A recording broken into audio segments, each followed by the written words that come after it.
13장 20절부터 21절 말씀을 가지고 언약의 피라는 제목으로 같이 은혜를 나누도록 하겠습니다. 히브리서 13장 20절부터 21절 언약의 피입니다. 우리 다 같이 찾으셨으면 합독하겠습니다. 큰 목자이신 우리 주 예수를 영원한 언약의 피로 죽은 자 가운데서 이끌어내신 평강의 하나님이 모든 선한 일에 너희를 온전하게 하사 자기의 뜻을 행하게 하시고 그 앞에 즐거운 것을 예수 그리스도로 말미암아 우리 가운데서 이루시기를 원하노라. 영광이 그에게 세세 무궁토록 있을지어다. 아멘. 지금 본문의 평강의 하나님을 설명했는데요. 평강의 하나님을 어떻게 설명했냐 하면 양들의 큰 목자이신 우리 주 예수를 영원한 언약의 피로 죽은 자 가운데서 이끌어내신 이라고 표현하면서 평강의 하나님이라고 말씀하셨거든요. 그래서 오늘 제목은 언약의 피로 잡아봤습니다. 자, 이 언약의 피에 대해서 같이 은혜를 나눌 건데요. 먼저 예수님을 또 어떻게 설명했냐면 양들의 큰 목자이신 우리 주 예수다. 어떻게요? 양들의 큰 목자이신 우리 주 예수다. 그래서 예수님 본인을 설명한 성경 구절이 있어요. 요한복음 10장 11절부터 15절 말씀 우리 찾으셔서 다 같이 합독하도록 하겠습니다. 요한복음 10장 11절부터 15절입니다. 11절부터 나는 선한 목자라. 선한 목자는 양들을 위하여 목숨을 버리거니와 삭구는 목자가 아니요 양도 제 양이 아니라 이리가 오는 것을 보면 양을 버리고 달아나느니 이리가 양을 물고 가고 또 해치느니라. 달아나는 것은 그가 삭구니까 자기 양을 돌보지 아니함이나 나는 선한 목자다.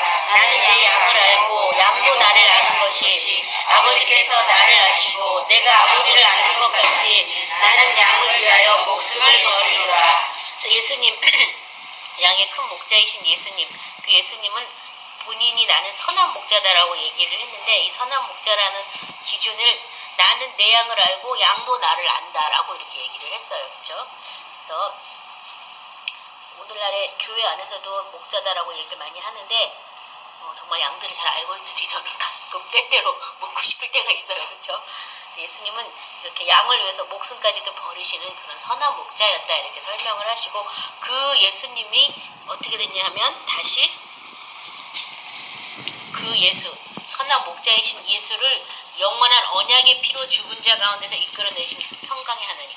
예수님을 죽은 자 가운데서 이끌어내신 이렇게 안 하고 영원한 언약의 피라 그래서요. 제가 언약의 피로 지금 제목을 잡았거든요. 제 언약의 피에 대해서 출애굽기 24장 8절 이제 모세가 이 구약의 그 돌판에 십계명을 새긴 그 언약의 판을 갖고 나와서 그것을 이제 백성들한테 보여주면서 말했던 부분에 최초로 언약의 피라는 구절이 나와요. 출애굽기 24장 8절인데요. 모세가 그 피를 가지고 백성에게 뿌리며 이르되 이는 야훼께서 이 모든 말씀에 대하여 너희와 세우신 언약의 피니라. 그래서 이 언약, 구약의 언약은 십계명이었어요. 그렇죠? 십계명에 있던 두 돌판에 그 말씀을 해주고 제가 24장 8절만 여기 지금 같이 읽었는데요. 그 앞절에 보면 백성들이 주님 하나님의로부터 올 말씀을 우리가 청종하겠나이다. 우리가 준행하겠나이다. 막 이런 얘기를 계속해요. 그러고 나서 준행한다고 하니까 이제 언약의 피다 하면서 짐승을 잡아서 그 피를 뿌리고 이것이 하나님과 너희 사이에 세우신 언약의 피다 이렇게 설명을 했거든요. 그래서 이 언약의 피라는 뜻이 뭐냐 하면 하나님의 말씀에 대해서 피로써 맹세를 한 거잖아요. 그렇죠? 하나님의 말씀은 반드시 그 말한 대로 이루어지고 그 말씀대로 역사할 것이라는 것을 피로 맹세한 것이 언약의 피라고 얘기하는 거예요. 그래서 우리들도 사람과 사람 간에 어떤 맹세를 할 때 정말 중요한 맹세는 자기의 생명을 걸고 맹세하거든요. 그 생명을 걸고 맹세할 때는 뭐 혈서를 쓴다든가 아니면 뭐 인디안 같은 옛날 족속들은 팔에다 이렇게 그물 거하고 피를 한 방울 짜내가지고 상대방 피랑 같이 막 섞어가지고 딱 조약을 맺은 다음에 그 피를 섞어서 딱 마셔서 우리는 한 형제다 뭐 이렇게 했던 그런 우리 고전물도 보신 적 있죠? 그렇게 이 언약의 피라는 것은 어떤 생명에 대한 약속이에요. 뭐를 걸고? 생명을 걸고. 근데 구약은 짐승의 피로 이 언약의 피다라고 얘기를 했다면 이제 신약 세상에서는 예수님의 피로 이 언약의 피가 새 언약의 피로 바뀌죠. 그래서 뒤에 가면 다시 이 말씀할 건데요. 스가랴서 9장 11절에 또 너로 말하신대 내 언약의 피로 말미암아 내가 내 갇힌 자들을 물 없는 구덩이에서 놓았나니. 그래서 우리 저번에 요새로 돌아올 징이라 하는 말씀으로 같이 은혜를 나눈 기억이 나는데 그 앞에 언약의 피로 말미암아 내가 갇힌 자를 물 없는 구덩이에서 놓았다. 그러니까 우리가 노임받은 것이 내가 믿어서 노임받은 것 같지만 그 믿음은 사실 뭐에 대한 믿음이냐면 말씀과 피에 대한 믿음이에요. 언약의 피라는 것은 말씀이 바로 언약이고 거기에 플러스 피가 된 것, 생명이 거기에 들어간 거기 때문에 말씀과 피로 내가 놓여놨다 뭐 이런 말과 똑같아요. 언약의 피로 내가 놓여놨다 이 말은 말씀과 피로 놓여놨다 그 말과 똑같거든요. 우리 마태복음 26장 27절 28절 우리 찾으셔서 다 같이 합독하도록 하겠습니다. 마태복음 26장 27절부터 28절입니다.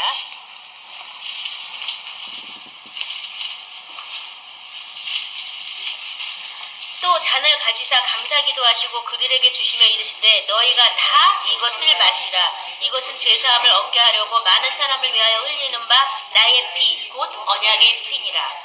자, 이 성만찬 이 6월절 예식을 하는 중에 이렇게 말씀하셨는데요. 여기 보면 잔을 가지고 이게 포도주인데 포도주를 부은 잔을 가지고 그들에게 주시며 이르시되 너희가 이것을 다 어떤 거라고요? 마시라. 이것을 다 믿으라. 이것을 다 구하라. 뭐 이렇게 안 하고 이것을 다 뭐하라 그랬냐면 마시라. 포도주가 상징이지만 그 포도주는 사실 예수님의 생명을 말하는 건데요. 그 생명을 어떻게 하라고 그랬냐면 다 마시라고 그랬어요. 다 마시라. 다 마셔야지만 바로 죄사함을 얻게 된다. 이 말과 똑같은 말이죠. 그래서 이것은 곧 죄사함을 얻게 하려고 많은 사람을 위하여 흘리는 바 나의 피 곧 언약의 피니라 이렇게 말씀하셨고요. 고린도전서 11장 25절에는요. 식후에 또한 그와 같이 잔을 가지시고 이르시되 이 잔은 내 피로 세운 새 언약이니 이것을 행하여 마실 때마다 나를 기념하라 하셨으니. 그래서 예수님의 피로 세운 새 언약이다. 그래서 구약은 짐승의 피로 세워서 짐승의 피로 그 말씀을 약속하셔서 구약은 언약의 피지만 이제는 신약시대는 예수님의 피로 하나님의 말씀을 확정 지셨기 때문에 그것이 바로 새 언약의 피다라고 예수님께서 실직 내 피로 세운 새 언약이다라고 말하고 있어요. 그러니까 우리가 신약을 얘기할 때 항상 피 뿌림이 그 안에 있다는 얘기예요. 피가 없이는 신약을 얘기할 수가 없는데 그 피는 짐승의 피가 아니라 한 영원한 제물이 되신 예수 그리스도 어린 양 예수의 피가 이 신약의 모든 것을 이루었다라고 성경은 말하고 있어요. 그래서 이것들을 너희가 기념하라 이렇게 말하고 있고요. 히브리서 10장 29절에는 하물며 하나님의 아들을 짓밟고 자기를 거룩하게 한 언약의 피를 부정한 것으로 여기고 은혜의 성령을 욕되게 하는 자의 당연히 받을 형벌이 얼마나 더 무겁겠느냐 너희는 생각하라. 그래서 여기 지금 뭐뭐를 생각해야 되냐면 언약의 피, 은혜의 성령을 너희가 무시한다면 네가 받을 벌이 얼마나 큰지 너는 생각하라 이렇게 말하고 있어요. 그래서 이 언약의 피는 결국 우리를 어떻게 한 피냐면 거룩하게 한 피다라고 지금 성경이 말하고 있죠. 계시록 1장 5절 제가 읽겠습니다. 또 충성된 증인으로 죽은 자 가운데서 먼저 나시고 땅의 임금들의 머리가 되신 예수 그리스도로 말미암아 은혜와 평강이 너에게 있기를 원하노라. 우리를 사랑하사 그의 피로 우리 죄에서 우리를 해방하시고. 그래서 우리가 제사함 받은 건 뭘로 제사함 받았냐면 그의 피로 우리가 제사함 받았다. 뭘로요? 그의 피로. 믿음으로 제사함 받았다라고 교회에서는 말하고 있는데 그 믿음은 그 피를 믿는 믿음이라는 거예요. 그렇죠? 그 피를 믿는 그 믿음으로 우리가 제사함을 받았어요. 그래서 그 피의 능력을 모른다면 그 피의 힘을 의지하지 않는다면 아직 내가 제사함 받았는지 안 받았는지도 좀 왔다 갔다 하는 거죠. 그렇죠? 그래서 그 피의 능력을 우리 모두 알아야 되겠습니다. 계시록 5장 9절부터 10절 우리 같이 찾아서 합독합니다.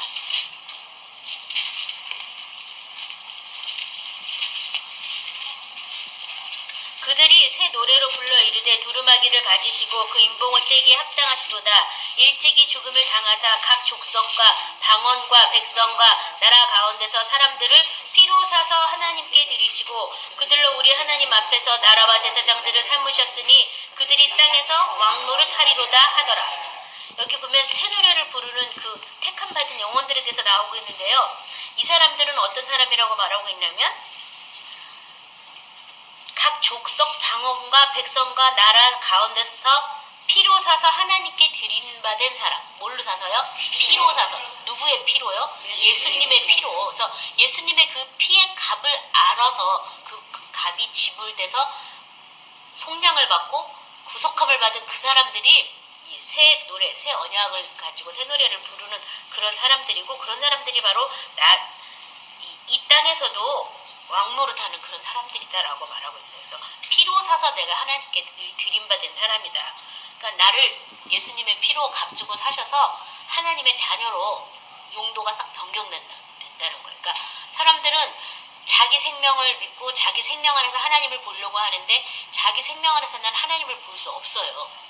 누구 안에서? 예수님의 생명 안에서밖에는 하나님을 볼 수가 없기 때문에 나의 옛사람은 예수님께서 값을 지불하셔서 사탄에서부터 벗어날 수 있도록 속량의 값을 지불하셨어요.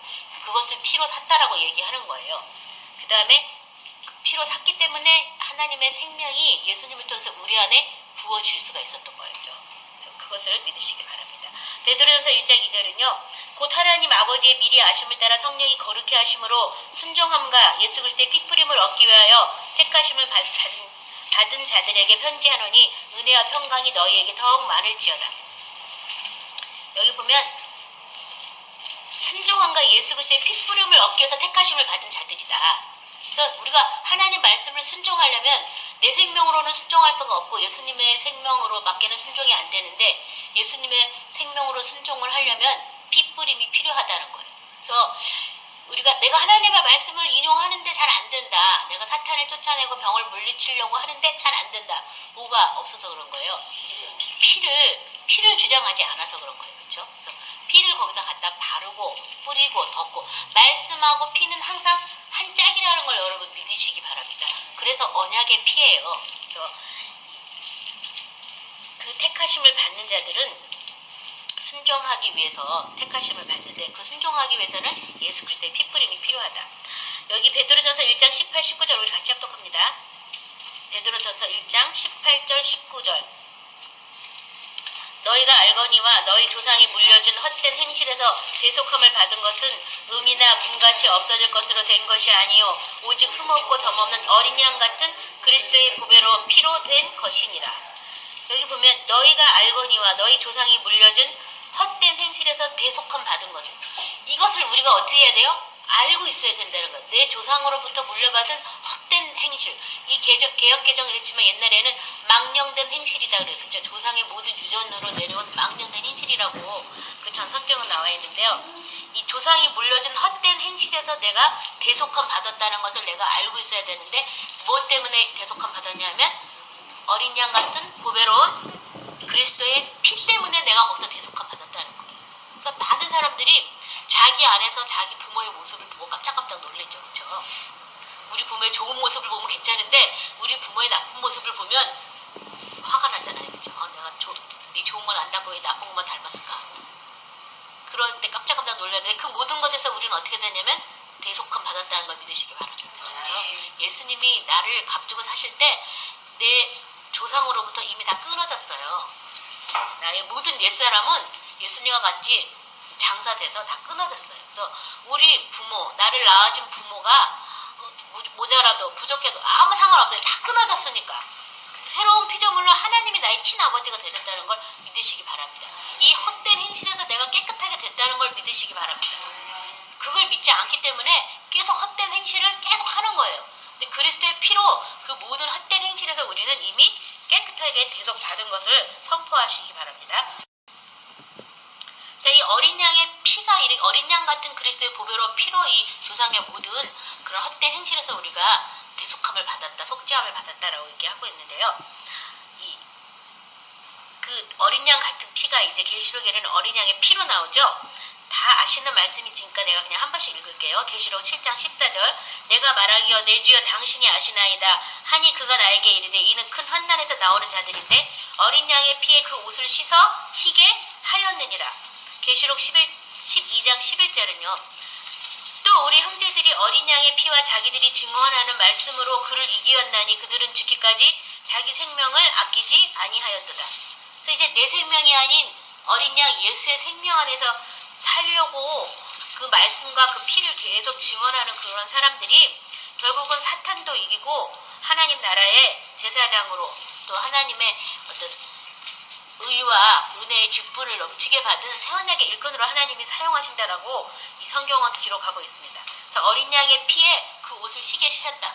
그 얘기가 뭐냐면 어린 양같이 보배로운 그리스도의 피로 모든 내 망령된 행실에서 내가 끌어졌다라고 계속 선포를 하기 때문에 씻어지는 거예요. 그걸 믿기만 합니다. 해갖고 씻어지진 않아요. 그 말씀을 믿고 선포할 때 씻어지는 거죠. 그렇죠?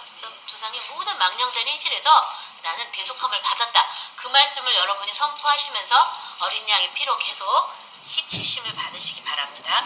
그래서 이 흰 옷을 입은 저와 여러분이 되셔야 되겠어요. 흰 옷을 입은 그 사람들이 결국에는 예수님의 혼인잔치에 들어갑니다. 계시록 19장 11절부터 16절인데요. 이 혼인잔치에 임하시는 예수님의 모습이 거기 나와 있어요. 우리 같이 합독해서 읽도록 하겠습니다. 계시록 19장 11절부터 16절입니다.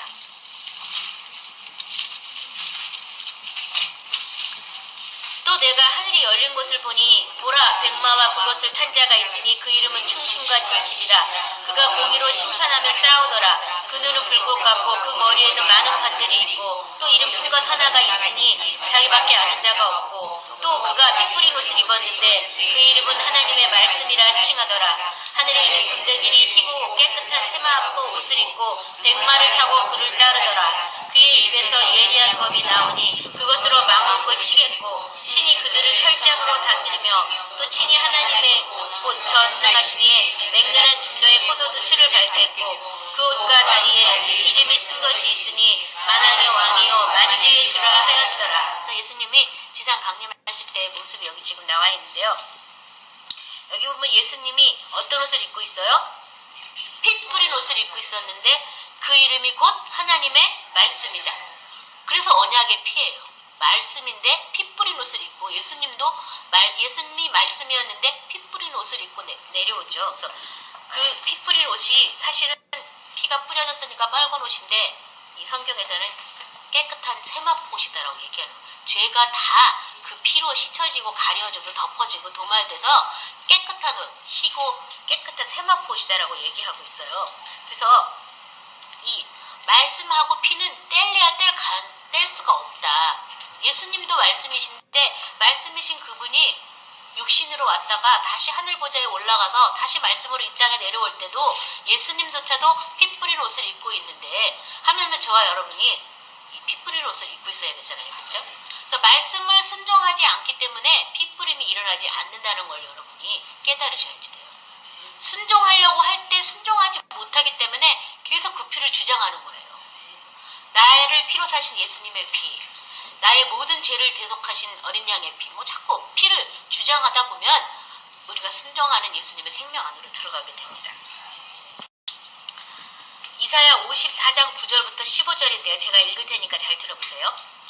이는 내가 노아의 홍수와 같도다. 이는 내게 노아의 홍수와 같도다. 내가 다시는 노아의 홍수로 땅 위에 범람하지 못하게 하리라.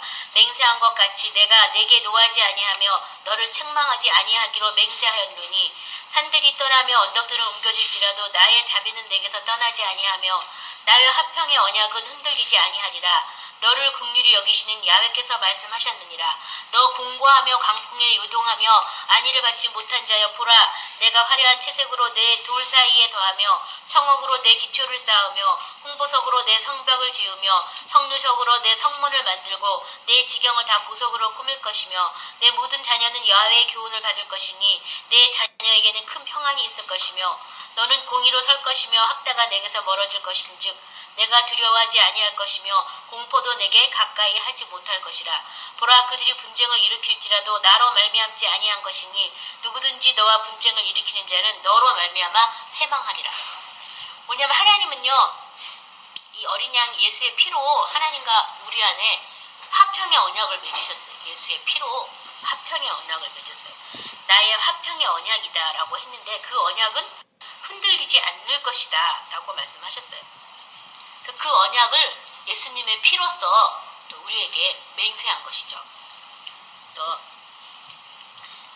여기 제가 아까 본문을 읽었을 때 내가 너에 대해서 노하지도 않고 너를 책망하지 않기로 맹세하였다. 그렇다면 우리가 죄로 생각나게 하고 죄로 기억나게 하는 것은 누가 그렇게 하는 거예요? 사탄이. 하나님은 이미 다 사하시고 다 용서하시고 기억도 안 하시는데 왜 우리 보러 회개하라 그럴까요? 사탄이 그것을 붙잡고 있기 때문에 결국은 사탄에서 노여나라 그 말과 똑같은 말이에요. 회개해서 죄 씻음을 받아라 이 얘기는 너가 사탄과 짝해서 사탄 속에 있으니 네가 마음을 돌이켜서 네가 죄 씻음 받아라 이 말과 똑같아요. 하나님은 우리의 죄악과 우리의 허물을 기억하지 않으세요. 우리의 모든 죄를 누구한테 전가시켰냐면 예수님한테 전가시켰기 때문에 기억하지 않아요. 근데 우리가 자꾸 죄가 죄로 인식이 되고 기억나는 것은 내가 아직 영원한 예수님의 그 생명 안에 온전히 들어가지 않아서 사탄이 와가지고 자꾸 그 죄를 죄로 생각나게 하고 율법의 많은 조항들로 우리를 자꾸 묶는 것이죠. 그렇죠? 그런 것들을 우리가 잘 분별하셔야 되겠습니다. 맨 마지막 절에도 보면 분쟁을 일으킬지라도 그 분쟁은 하나님이 일으키는 것이 아니다. 나로 말미암은 것이 아니다. 그 분쟁은 사탄이 그렇게 분쟁을 일으키는 것이죠. 그래서 하나님과 우리 사이에 맺은 이 언약은 화평의 언약이라는 것을 기억하시기 바랍니다. 사도행전 2장 24절에요. 하나님께서 그를 사망의 고통에서 풀이 살리셨으니 그는 사망에 매여 있을 수 없었습니다. 히브리서 2장 14, 17절에 자녀들은 혈과 육에 속하였음에 그도 또한 한 모양으로 혈과 육을 함께 지니심은 죽음을 통하여 죽음의 세력을 잡은 자 곧 마귀를 멸하시며 또 죽기를 무서함으로 한평생 매어 종노릇하는 모든 자를 놓아주려 하심이니 이는 확실히 천사들을 붙들려 주려 하심이 아니요 오직 아브라함의 자손을 붙들어 주려 하심이라. 그러므로 그가 범사의 형제들과 같이 되심이 마땅하도다. 이는 하나님의 일에 자비하고 신실한 대제사장이 되어 백성의 죄를 속량하려 하심이라. 그러니까 죄라는 것이 결국은 뭐냐면요. 사망에 매여 있는 게 죄예요. 뭐가 죄라고요? 사망에 매여 있는 게 죄예요. 왜냐하면 사망의 세력을 없애게 하려고 예수님이 오셔서 실제 사망에 매여서 죽으셨어요. 그리고 그 사망의 고통에서 풀어놓아서 그것을 다시 자유케 해주신 분은 하나님이시고 그 사망에서 자유한 생명을 우리에게 주셨거든요. 그래서 하나님의 자녀가 됐는데 그것을 믿지 않는 그 모든 것이 다 뭐냐 하면 죄예요. 저희가 나를 믿지 아니함이 죄라고 성경에서 말하고 있거든요. 또 죄라는 것은 내가 사망에 묶여있는 것이 죄예요. 그래서 많은 사람들이 사망에 묶여있으면서도 자기는 죄가 없다라고 생각하는 거예요. 하나님의 아들을 믿지 않는 거죠. 그렇죠? 그것을 우리가 잘 깨달으셔야 되겠습니다. 그래서 이 어린 양의 피는 사망의 권세에서 우리를 살려주려고 그 해방시켜 주려고 예수님이 못 박아 죽은 대속 제물이 되셔서 보라 세상죄를 지고 가는 어린 양이시다라고 얘기해서 구약의 그 짐승의 피가 대신한 것처럼 예수님을 어린 양이라고 말을 했지만 사실은 예수님은 하나님의 아들이셨죠. 그런데 어린 양의 그 속죄의 제물로서 우리를 위해서 영원한 제물이 되셨어요. 그래서 그 제물로 십자가에 못 박아 죽으실 때 물과 피를 다 쏟으셨거든요. 물과 피를 다 쏟으시고 죽으시고 다시 부활하셨을 때 그 몸에 물과 피를 다 쏟았으니까 피가 있었겠어요? 없었겠어요? 피가 없었겠죠. 그렇죠? 하나님의 성령이 와셔서 예수를 죽은 자 가운데 살리신 하나님의 성령이 오셔서 예수님을 살려주셔서 살아나셨어요. 그러니까 우리도 이 인간의 내가 부모로부터 육적 몸을 받은 그 모든 피는 다 어떻게 되냐면 다 예수님과 같이 쏟아졌다는 것을 믿으셔야지 돼요. 믿고 내가 그 피로 사는 게 아니라 이제는 하나님의 말씀으로 살고 어린 양의 생명으로 산다는 것을 믿으시기 바랍니다. 21절이요. 자, 평강의 하나님이 그 예수를 죽은 자 가운데 살리신 그 평강의 하나님이 모든 선한 일에 너희를 온전하게 하사 자기 뜻을 행하게 하시고 그래서 나의 뜻이 아닌 하나님의 뜻을 행하게 하신다. 그 앞에 즐거운 것을 예수 그리스도로 말미암아 우리 가운데 이르시기를 원하노라. 이 두 절 말씀에서 하나님의 뜻을 행하는 것에 대해서 같이 은혜를 나눌 것이고요. 그 다음에 그 앞에 즐거운 것을 예수님으로 말미암아 우리 가운데 이루시기를 원하노라. 그러니까 우리 가운데 뭐가 있어야 되냐면 하나님 앞에 즐거운 것이 내 안에 이루어져야 된다는 거죠. 그렇죠? 그래서 그것에 대해서 같이 말씀을 보도록 하겠습니다. 데살로니가 후서 2장 16절 17절 말씀인데요. 우리 주 예수 그리스도와 우리를 사랑하시고 영원한 위로와 좋은 소망을 은혜로 주신 하나님 우리 아버지께서 너희 마음을 위로하시고 모든 선한 일과 말에 굳건하게 하시기를 원하노라. 선한 일에 너희를 온전하게 하신다고 하나님께서는 우리에게 선한 일과 말에도 굳건하게 하시기를 원하신다. 그러니까 내 말도 선한 말을 하도록, 내 일도 내가 선한 일을 하도록 그렇게 하나님은 하시기를 원하신다는 거예요. 그래서 우리 말도 선한 말, 복스러운 말, 아름다운 말도 자꾸 예수님 안에서 새롭게 바뀌어야지 돼요. 그렇죠? 그래서 말을 잘못하면 얼른 회개하시기 바랍니다. 그리고 저 같은 경우도 항상 성령님 내가 새로운 피조물이 됐다는 걸 깨닫고 나서 내 입의 말을 고쳐달라고. 나도 모르게 자꾸 옛사람의 말을 하고 있으니까 자꾸 그것을 고쳐달라고 막 기도를 말씀을 써서 붙이고 하다 보니까요. 자려고만 하면 내가 낮 동안 했던 말들을 다 점검을 해주시더라고요. 그래서 내가 옛사람으로 한 말, 누가 옛사람의 한 말에 내가 동조한 말 이런 걸 다 기억나게 해줘서 이럴 땐 내가 아예 아무 말도 하지 말아야 되겠구나. 그래서 말을 많이 고쳐주셨어요. 그래서 여러분도 그것을 기도하셔야 돼요. 선한 말과 선한 일에 온전하기를 원하시기 때문에 그 말을 하나님 내 입에 말을 주시려고 우리 세언약을 주실 때 방언을 먼저 말하게 하셨잖아요. 입술을 다스려 주시려고. 내가 아직 입술이 다스려지지 않았다면 더 길들임을 받으셔야 되겠습니다. 베드로전서 5장 10절은요. 모든 은혜의 하나님 곧 그리스도 안에서 너희를 부르사 자기의 영원한 영광에 들어가게 하시니가 잠깐 고난을 당한 너희를 친히 온전케 하시며 굳건하게 하시며 강하게 하시며 털을 견고하게 하시니라. 그래서 여기 영원한 영광에 들어가게 하시려고 그렇다면 우리가 고난도 당하는데 고난 뒤에 영광이 오기 때문에 그때 우리를 어떻게 한다고요? 친히 온전하게 하신다.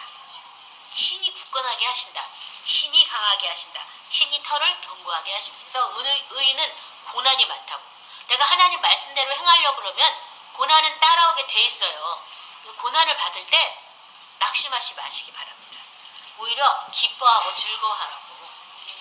누구든지 이 하늘의 큰 불시험을 받는다고. 하나님의 택한 자들은 하나님의 영원한 생명을 우리가 가지려고 하는데 이 세상 차원에서 하는 그런 방식으로 하나님이 주시겠냐고요. 그렇죠? 그래서 고난의 길을 예수님과 같이 우리도 통과하셔야 되는데 그럴 때 당한 고난이 나한테는 오랜 것 같지만 하나님한테는 잠깐 고난을 당한 우리라고. 잠깐. 사실 저도 그래요. 이 고난의 터널을 지나갈 때 되게 오랜 시간이 걸린 것 같아요. 도대체 어느 때까지입니까? 어느 때까지입니까? 하나님 언제 응답하실 겁니까? 도대체 이게 뭡니까? 막 몇 날 며칠 울고 기도를 해서 뭐 몇 달이 걸리고 몇 년이 걸리지만 딱 깨닫고 나면요. 그 일이 마치 어제 일 같고 잠깐 지나간 것 같아요. 생각을 해도 생각이 안 나요. 내가 그때 헤매고 막 난리쳤는데 생각이 잘 안 나고 내가 이거 아무것도 아닌 거 가지고 왜 이렇게 몸부림을 쳤나. 그래서 잠깐 그 영광을 생각하면 그 고난은 잠깐밖에 되지 않는다. 그래서 뭔가 하나님이 나에게 좋으신 하나님이 뭔가 이런 환경을 그냥 놔뒀다는 건 내가 뭔가 하나님의 영원한 영광을 봐야 되는데 못 보고 있으니까 그 환경을 그냥 놔둔 것 뿐이에요. 내가 그 영원한 영광을 보게 된다면 그 환경은 더 이상 환경이 우리를 올무로 잡을 수 없을 뿐더러 환경이 전혀 문제되지 않아요. 오히려 그 환경이 오히려 감사하고 하나님의 그 영광 안에 들어가서 더 이상 문제되지 않는 그런 삶을 살게 됩니다. 그럴 때 하나님이 친히 우리를 이렇게 해준다는 게 얼마나 감사해요. 저 옛날에 이 말씀을 써가지고 막 집에 붙여놨어요. 친히 이렇게 해준다는 말이 얼마나 제가 감사한지. 누구 사람한테 나 지금 한난을 당하고 내가 지금 이렇게 어려운 일을 만났는데 기도해달라 뭐 할 필요가 없는 게 하나님이 친히 알아서 지금 나를 온전히 하는 중이신데 내가 누구한테 뭘 도움을 구하겠어요. 그래서 제가 사람들한테 뭘 중보해주세요. 말을 잘 안 하는 이유가 친히 하시는 분이 계신데 그분께 내가 나가야지 해서 기도를 이렇게 하고 있습니다. 이렇게 친히 온전케 하시고 털을 견고하게 하시리라. 히브리서 10장 36절에는요. 너희가 인내가 필요하면 너희가 하나님의 뜻을 행한 후에 약속하신 것을 받기 위함이다. 그래서 하나님이 약속하신 것은 뭐예요?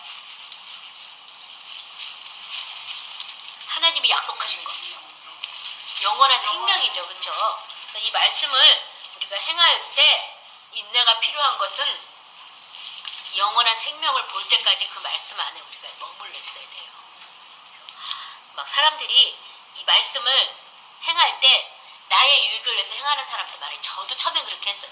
이렇게 하면 복 주신다더라. 이렇게 하면 건강해진다더라. 이렇게 하면 뭐 해준다더라. 그런데 나를 위해서 이것을 할 때는 영원한 생명까지 안 나가요. 그래서 한계가 있어요. 한계. 그럴지라도 하나님이 또 그것도 응답해 주세요.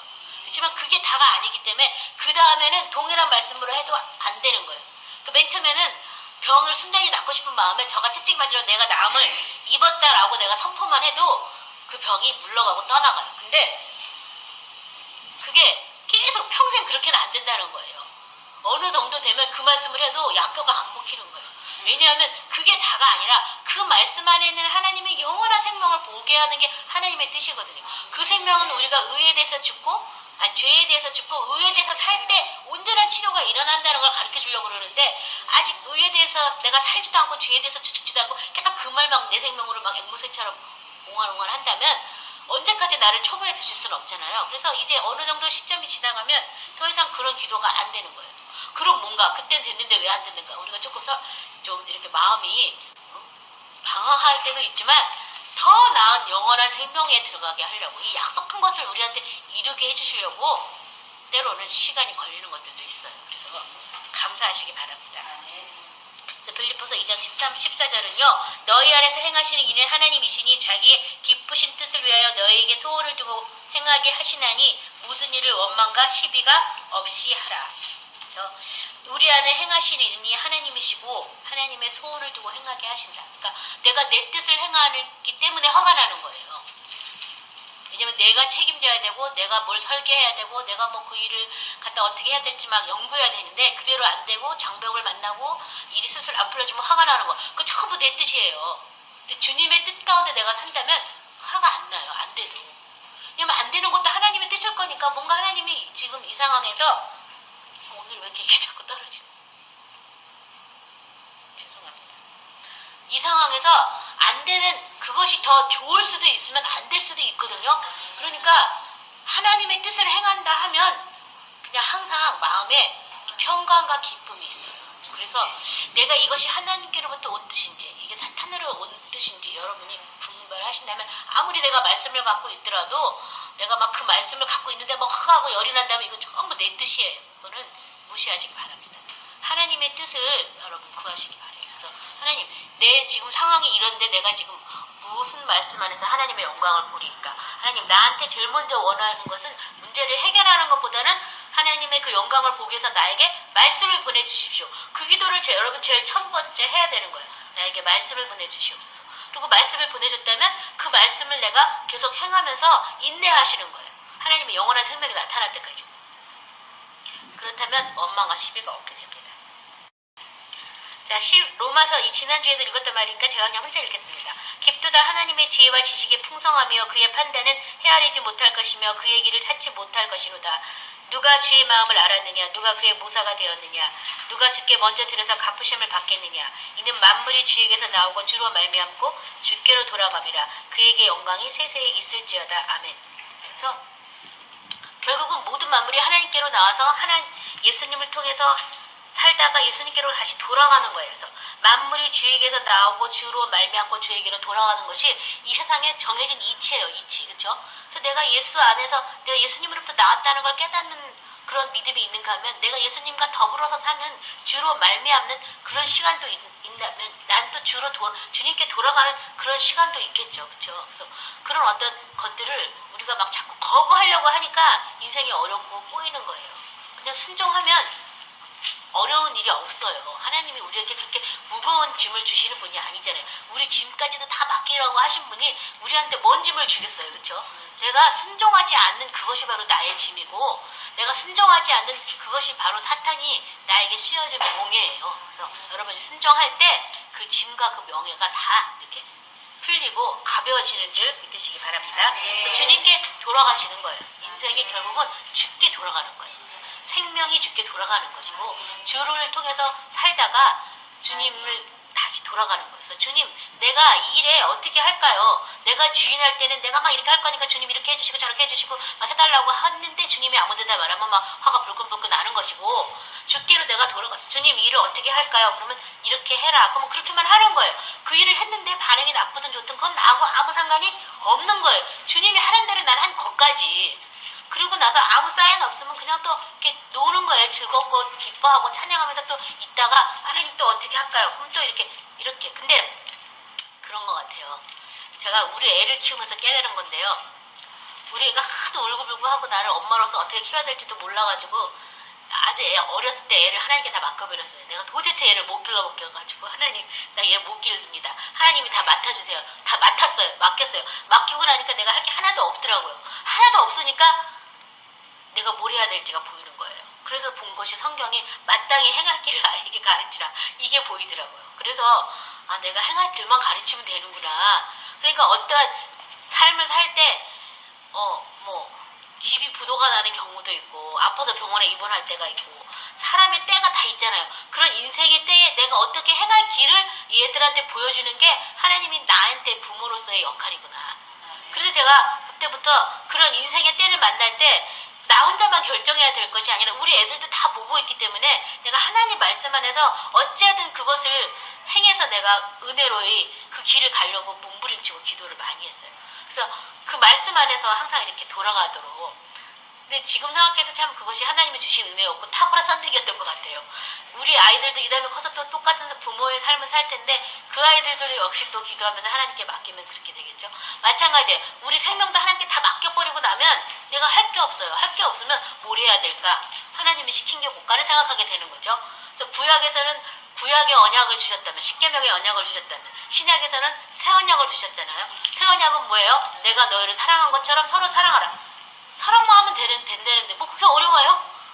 어렵지 않잖아요. 사랑만 하면 된다는데 딴 걸 많이 하라면 너무 힘들지만 돈을 많이 벌어서 나한테 많이 갖고 와라고 이래도 힘들고 돈을 못 버는 사람인 경우에는 너가 막 온몸이 부서지게 봉사해라. 그것도 우리가 몸이 약한 사람은 힘들지만 서로 사랑한다는데 뭐 그렇게 어렵냐고요. 사랑이요 여러분 돈 들어가는 거 아니에요. 사랑은 상대방의 마음을 헤아려주고 이해해주는 것이 사랑이에요. 우리도 마찬가지잖아요. 하나님이 막 사랑하는 딸아 내가 너를 안다. 너가 힘들었지. 그 한마디에 그냥 마음이 팍팍 녹아지면서 하나님 나 아시는군요 하면서 좋아가지고서 문제는 그대로 있지만 기뻐하고 하산하잖아요. 기도원 가서. 그처럼 상대방의 마음을 알고 이해해주는 게 사랑이에요. 딴 거 아니거든요. 그래서 그리고 거기다 플러스하면 스킨십이에요. 그냥 안아주고 품어주고 그냥 뽀뽀해주고 궁뎅이 두드려주고 쓰다듬어주고 그거예요. 별거 어려운 거 아니에요. 돈 하나도 안 들어가고 지금 하나님 말씀 안에 새 언약이 안 있어서 내가 몸이 약해서 뭐 못해도 말로도 얼마든지 다 할 수 있어요. 그쵸? 그것밖에 안 보이는 거예요. 다 맡기고 나면 내 인생을 다 통째로 맡기고 나면 할 일이 그것밖에 없잖아요. 하라는 것만 하면 되잖아요. 그쵸? 그처럼 주께로 돌아가는 것. 이 주께로 돌아가기 위해서는 그 언약이 피로써 다 맹세됐다는 걸 믿으셔야 되는데 그걸 우리가 안 믿는 거예요. 하나님은 어찌되든지 하나님 말씀 안에서 모든 것을 계획하시고 말씀 안에서 새하늘과 새 땅을 창조하시고 말씀 안에서 새로운 피조물로 우리를 재창조하셔서 하나님의 자녀가 되게 해주셔서 하나님이 경영한 아브라함이 바라본 것처럼 하나님이 경영하시고 하나님이 지으실 그 새 예루살렘에서 살게 해주시려고 하나님은 다 모든 플랜을 다 완비하셨는데 그리고 그것을 위해서 예수님을 보내시고 못 박아 죽으시고 또 그 피가 우리 속에서 역사할 수 있도록 그 피까지도 우리에게 주시고 플러스 성령까지 주셨는데 사람들이 그걸 안 믿는 거죠. 그걸 안 믿어서 계속 아직도 이 땅에서 나그네처럼 살고 이 땅에서 헤매고 사는 거예요. 사탄한테 매여서 사망에 매여서 종로로 타는 거예요. 그것이 바로 죄예요. 사망에 매여 있는 것. 그래서 이 사망에서 모두 다 이렇게 예수님이 사망의 고통에서 풀어 놓아 주신 것처럼 저와 여러분도 풀어 놓아졌다는 것을 믿으셔야 됩니다. 믿으시기 바랍니다.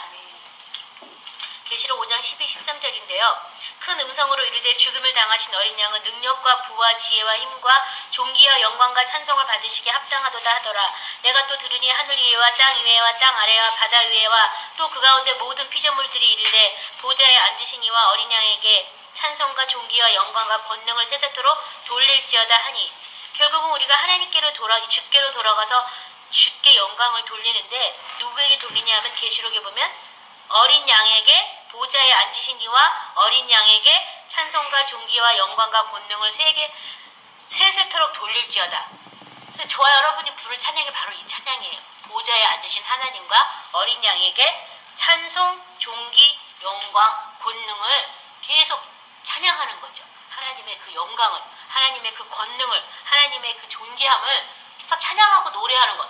그것이 새 노래고 우리를 하나님의 영광으로서 창조한 자들이 마땅히 행할 바예요. 그래서 하나님을 알면 알수록 찬양밖에 할 게 없어요. 그래서 찬양하는 저 여러분 되시기 바랍니다. 자, 이사야 58장 11절부터 14절인데 우리 다 같이 찾으셔서 합독해 보도록 하겠습니다. 하나님 앞에 즐거운 것을 우리 안에 이루게 하신다고 그러셨잖아요. 그것이 뭔지 우리 이사야 58장 11절부터 14절 말씀 같이 봅니다. 여호와가 너를 항상 인도하여 메마른 곳에서도 내 영혼을 만족하게 하며 내 뼈를 건고하게 하리니 너는 물된 동산 같겠고 물이 끊어지지 아니하는 샘 같을 것이라. 내게 더 날짜들이 오래 황폐된 곳을 다시 세울 것이며 너는 역대의 파괴된 기초를 쌓으리니 너를 일컬어 무너진 데를 보수하는 자라 할 것이며 길을 수축하며 거할 곳이 되게 하는 자라 하리라. 만일 안식일에 내 발을 금하여 내 성일에 오락을 행하지 아니하고 안식일을 일컬어 즐거운 날이라 야외의 성일을 존귀한 날이라 하여 이를 존귀하게 여기고 내 길로 행하지 아니하며 내 오락을 굳지 아니하며 사사로운 말을 하지 아니하면 내 여호와의 안에서 즐거움을 얻을 것이라. 내가 너를 땅의 높은 곳에서 올리고 내 조상 야곱의 기업으로 기르리라. 여호와의 입에 말이니라. 말씀이니라. 여기 보면 저와 여러분이 11절, 12절로 같은 사람이 되어야 되고요. 13절에 보면 내 성의를 안식일을 야훼의 성의를 존귀한 날이다. 즐거운 날이다. 이렇게 행하라고 말하고 있죠. 그렇죠? 안식일을 일컬어 즐거운 날이라 야훼의 성의를 존귀한 날이라 이를 존귀히 여기고 내 길로 행하지 아니하고 내 오락을 굳지 아니하고 사사로운 말을 하지 아니하면 야훼 안에서 즐거움을 얻을 것이다. 그래서 안식일을 즐거운 날이다. 존귀한 날이다.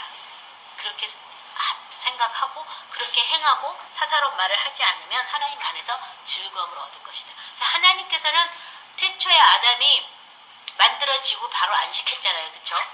복 주시고 안식하고 복 주셨잖아요. 그처럼 우리도 하나님 안에서 안식하게 하는 것이 하나님의 계획이에요. 그래서 이것을 주일이라고 말할 수도 있지만 하나님께로 이미 돌아간 자는 하나님이 자기 이름을 쉬신것 같이 그도 쉰다고 하나님 안에서 안식을 누리는 그것이 하나님 앞에서는 즐거운 일이에요. 이런 거 있잖아요. 우리도 우리 자녀들이 우리 집에 놀러 왔을 때 만약에 따로 산다면 집에 놀러 왔을 때 그냥 자녀들이 즐겁고 행복하기만 원하지 집에 와서도 너 오랜만에 집에 왔으니까 이래라 막 이러면서 부리는 부모는 없잖아요. 그렇죠? 친부모라면 요새 뭐 시부모님이라면 너 뭐 해라 할지 모르지만 친정 어머니라면 어떻게 해요? 그냥 쉬라 그러죠. 너 여태 힘들었는데 와서 쉬어라. 네가 뭘 하니? 그냥 물도 한 모금 미치지 말고 그냥 편하게 쉬라. 막 이렇게 하는 게 부모님의 마음이잖아요. 다 먹을 거 입을 거 다 준비해놓고 딸이 오면 편하게 쉬게. 응? 사이도 그냥 내 자식이 갖거니 하고 이렇게 하는 게 그것이 은혜잖아요. 그것처럼 하나님의 집에 들어가서 하나님과 더불어 편안히 안식을 누리는 것. 그것이 야훼 앞에 즐거운 것이에요. 그것은 예수님 안에서 이루어졌어요. 그리고 우리 안에서도 이루어지게 하시려고 성령이 오셔서 그의 영광을 우리에게 나타내는 줄 믿으시기 바랍니다. 이사야 65장 17, 18절도 우리 같이 합독하도록 하겠습니다.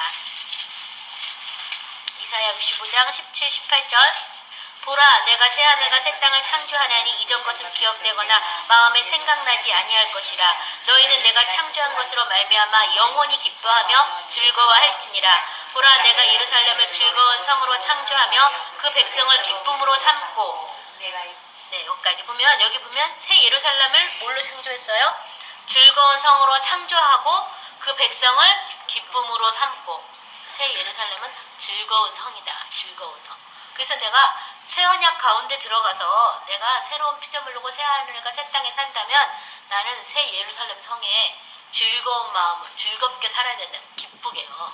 그래서 다시 그 성에서는 애통하는 소리가 없잖아요. 그렇죠? 목하는 소리도 없잖아요. 다시 앓는 소리도 없잖아요. 그렇게 또 이 다음에 그렇게 될 줄 믿습니다가 아니라 그렇게 살라는 거예요. 그래서 예루살렘 성에서 사는 저와 여러분이 되시기 바랍니다. 에레미야 49장 25절은요. 어찌하여 찬성의 성읍 나의 즐거운 성읍이 버린 것이 되어리냐.